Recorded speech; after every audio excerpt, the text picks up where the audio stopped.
Hola, ¿qué tal? Soy Gabriel Mondino, soy estudiante de profesorado de química, estoy en cuarto año y hoy vamos a ver un tema que es electroquímica. Para ello se propone la visualización del siguiente video: cómo eliminar el óxido de un auto. ¿Cómo evitar óxido en tu auto? Lava tu auto cada 2 semanas, una vez a la semana si el camino donde normalmente transitas es húmedo con sal en las calles. Encéralo una vez cada 4 meses como mínimo. Mantén limpio el interior, asegúrate de limpiar cuando derrames algún líquido, ya que el óxido puede empezar desde adentro. La sal acelera la oxidación, así que asegúrate de mantener tu carro limpio si vives cerca del océano. Limpia por lo menos una vez a la semana la parte interior arriba de donde están las llantas cuando se ve muy sucia. Si tu auto está en riesgo de oxidarse por una constante exposición a la sal, puedes protegerlo limpiando con un spray lubricante apropiado. Examina tu auto en busca de óxido. De vez en cuando, la pintura externa del carro mostrará burbujas cuando haya óxido. En otras partes del metal se verá de manera normal. Recuerda que hay 3 lugares en donde hay que buscar el óxido: el motor y la cajuela, debajo del auto y la parte externa del auto.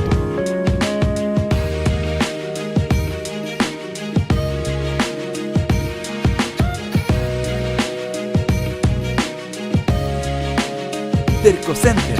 Si te gustó este contenido, suscríbete a nuestro canal. Subiremos nuevos videos cada semana. En este video lo que nosotros podemos ver es cómo podemos evitar que la pintura de los autos se oxide. Por eso en el video se nos dan una serie de tips, como por ejemplo, lavar el auto cada 2 semanas, encerrarlo una vez cada 4 meses como mínimo, mantener limpio el interior y examinar el auto en busca de óxido, ya que la pintura externa va a mostrar burbujas cuando haya óxido debajo.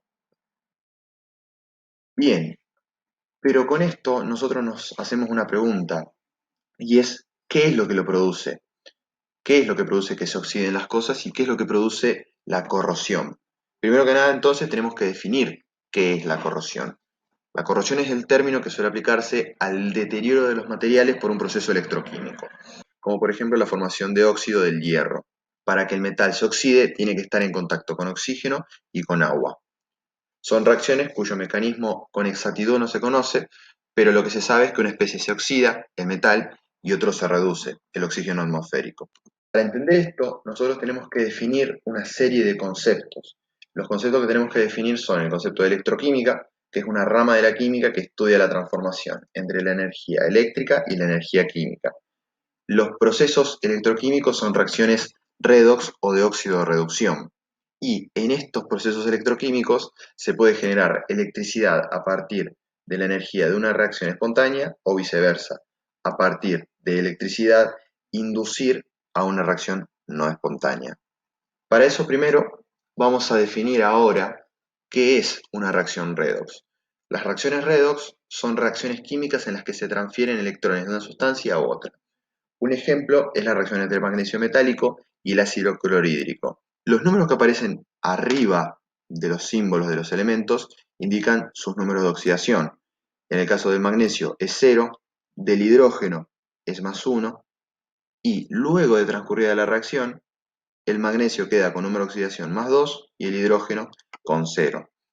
La pérdida de electrones durante la oxidación de un elemento se distingue por un aumento en su número de oxidación, mientras que por el cambio en la reducción de un elemento implica la disminución en su número de oxidación debido a la ganancia de electrones.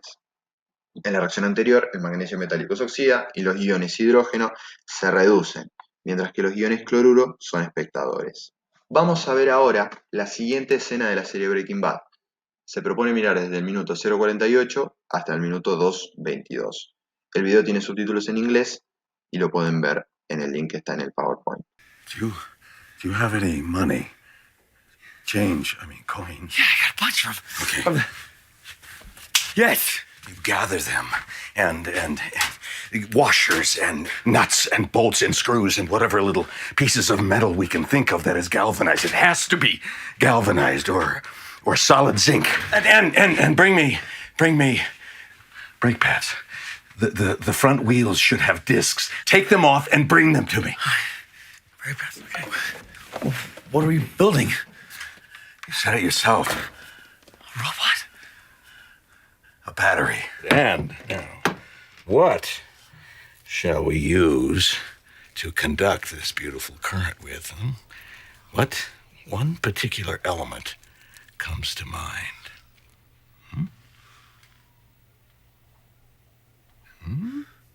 Wire.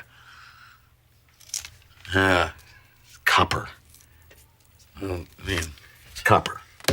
Anode. Damn. That is good. That is very good. Okay. Here we go.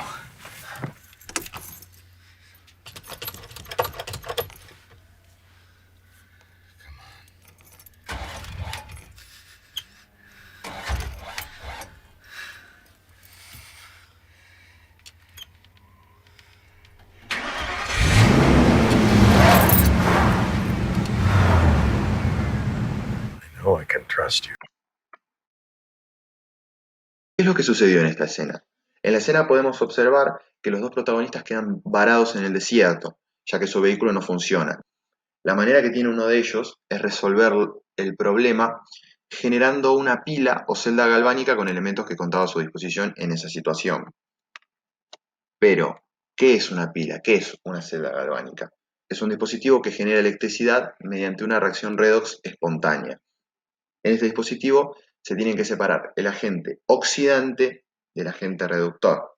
La corriente eléctrica fluye del ánodo al cátodo, que son componentes de este dispositivo, porque existe una diferencia de energía potencial eléctrica entre los electrodos.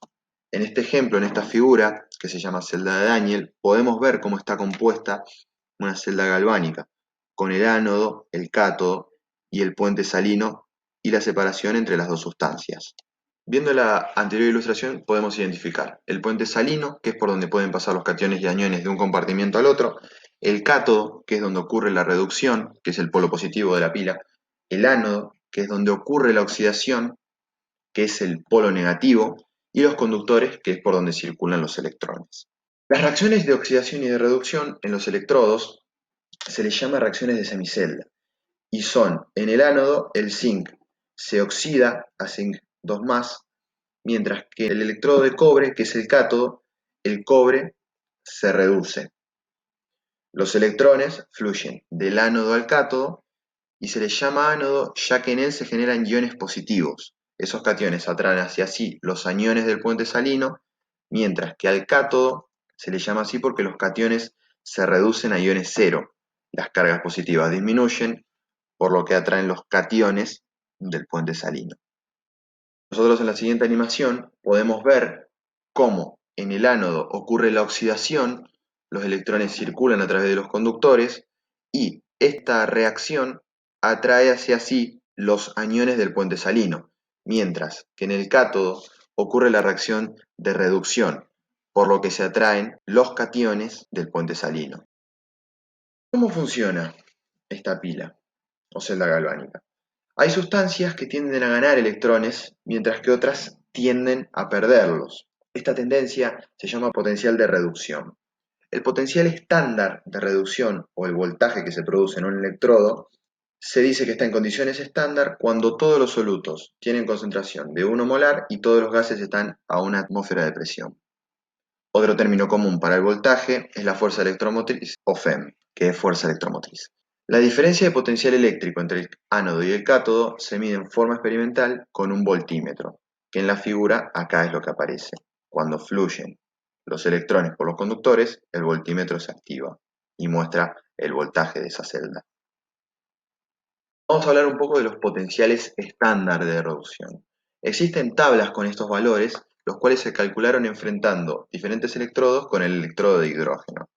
Conociendo uno de ellos, el otro se obtiene por sustracción. Es imposible medir el potencial de un solo electrodo, pero sí se puede utilizar asignándole el valor de 0 a 1 en particular, que en ese caso es el de hidrógeno. Este se puede usar para determinar los potenciales relativos de otros electrodos. Si la especie se oxida frente al hidrógeno, se le asigna valor negativo a su potencial, y si se reduce, será positivo. El que tenga mayor valor de potencial estándar de reducción tiene mayor capacidad para reducirse, obligando a la otra especie a oxidarse. En la pila de Daniell existen dos electrodos, el cual nosotros podemos deducirlo a partir de los valores de esta tabla. El cobre tiene mayor capacidad para reducirse que el zinc, entonces los electrones fluyen de la manera en la que fluyen en la animación. Por convención, los potenciales estándar de la celda resultan de las contribuciones del ánodo y del cátodo, que está dada por la siguiente fórmula. El potencial de la celda va a ser igual al potencial del cátodo menos el potencial del ánodo, donde tanto el potencial del cátodo como el del ánodo son los potenciales estándar de reducción de los electrodos. Acá vemos una esquematización del electrodo de hidrógeno, que se lo conoce como electrodo estándar de hidrógeno. Este electrodo de hidrógeno sirve para medir los potenciales de otros electrodos. Acá nosotros podemos ver una tabla con estos valores. Si la especie se oxida frente al electrodo de hidrógeno, se le asigna valor negativo y por ende va por debajo de la tabla. Mientras que si se reduce, obtiene valor positivo y queda por encima. Ahora vamos a hablar un poco de cuando las condiciones no son las estándar, porque a menudo es difícil y a otras veces imposible mantener estas condiciones. En estos casos se utiliza la ecuación de Nernst, que relaciona la fuerza electromotriz de una celda y la concentración de reactivos y productos de una reacción redox en esas condiciones. A 298 Kelvin, la ecuación se expresa de la siguiente manera, pero podemos usar el logaritmo en base 10 en vez del logaritmo natural y queda expresada de esa manera, con logaritmo en base 10 de Q. Esta última ecuación es la que vamos a utilizar a lo largo del tema. La ecuación de Nernst permite calcular E en función de la concentración de reactivos y productos en una reacción redox. La tabla de potenciales estándar de reducción permite predecir el resultado de las reacciones redox en condiciones en estado estándar, ya sea que se llevan a cabo en una celda galvánica, donde los agentes oxidantes y reductores están físicamente separados, o en un vaso de precipitados, donde estos reactivos se encuentran mezclados.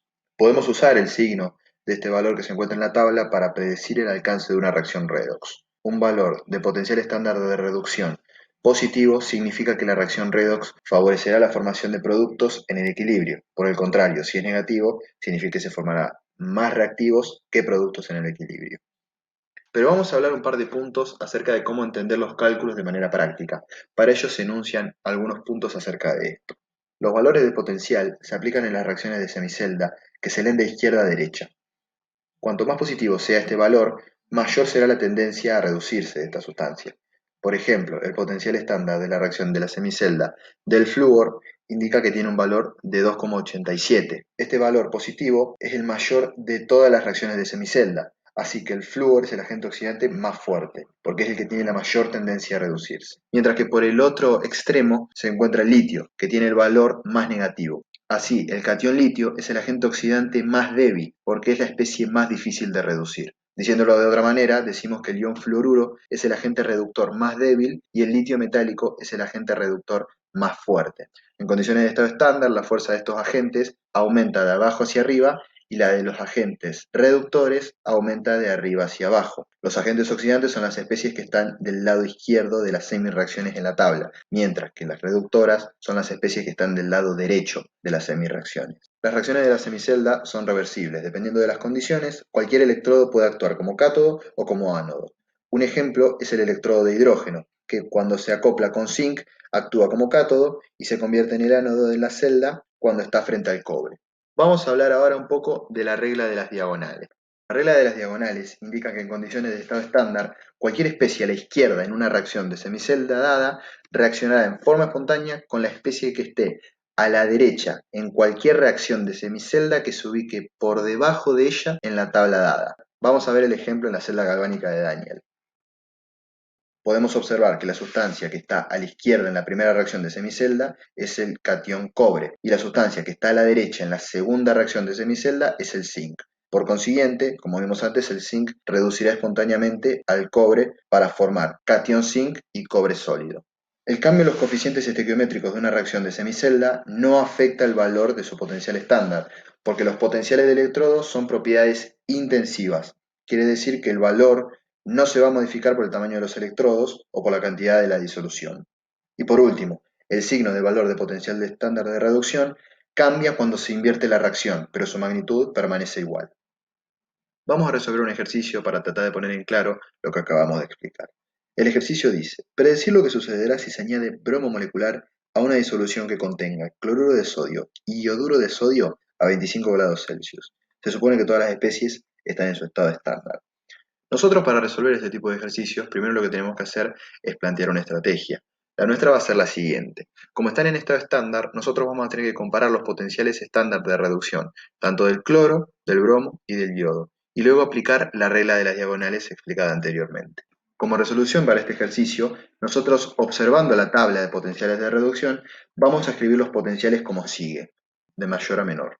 Luego, resta aplicar la regla de las diagonales, y con eso nosotros podemos ver que el bromo oxidará al ion yoduro, pero no al ion cloruro. Por tanto, la única reacción redox que ocurrirá en condiciones de estado estándar es la siguiente. Para verificar este resultado, lo podemos confirmar calculando el potencial estándar de la celda. Se propone que lo intenten. Van a darse cuenta que los iones sodio son inertes y no intervienen en esta reacción. Vamos a resolver otro ejercicio. Una celda galvánica se compone de un electrodo de magnesio en una disolución de nitrato de magnesio 1,0 molar y un electrodo de plata en una disolución de nitrato de plata 1,0 molar también. Calcular la fuerza electromotriz estándar de esta celda galvánica a 25 grados Celsius. Esto nos indica que están en estado estándar y la estrategia es que a primera vista quizá no sea muy claro cómo asignar los electrodos en la celda. Mirando la tabla de potenciales de estándar de reducción, escribimos los potenciales de reducción de plata y de magnesio y aplicamos la regla de las diagonales para determinar cuál es el cátodo y cuál es el ánodo. Al aplicar la regla de las diagonales, podemos observar que el catión plata va a oxidar al magnesio, según la siguiente reacción. Observen que la reacción de reducción del catión plata se multiplicó por 2 para balancear la ecuación global. Esto es válido porque el potencial estándar de reducción es una propiedad intensiva. Su valor, por ende, no se modifica con este procedimiento. Por último, nos queda calcular la FEM de la celda, que se calcula por medio de la ecuación explicada anteriormente y de la tabla en cuestión.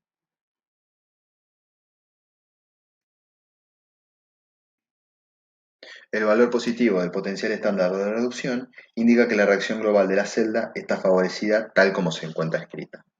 Muchísimas gracias a todos por mirar este video.